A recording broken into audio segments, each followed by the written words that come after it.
Good evening, folks. Mark Wilson here in the Fan Cave. It is Sunday, June 18th, 2023, 8:15 p.m. This is a Windmere 12-inch oscillating fan.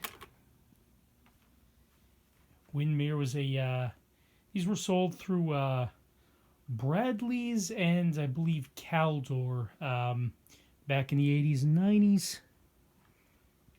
They also made a four-blade, I believe it was a four-blade flush mount ceiling fan with a schoolhouse light.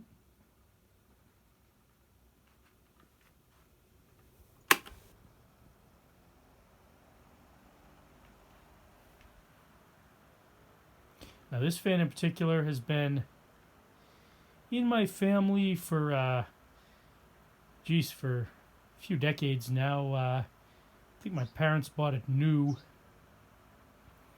and they used it in their bedroom, and I think they got a better fan and dumped it on me, and I used it in my bedroom throughout my childhood. I think I still have a raccoon sticker on there from, I don't know, Bugaboo Creek or something.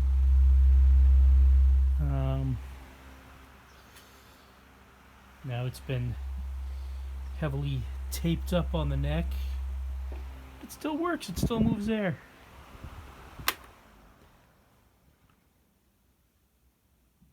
Anyway, thanks a lot for watching. Stay tuned for more fan videos. Good night and good luck.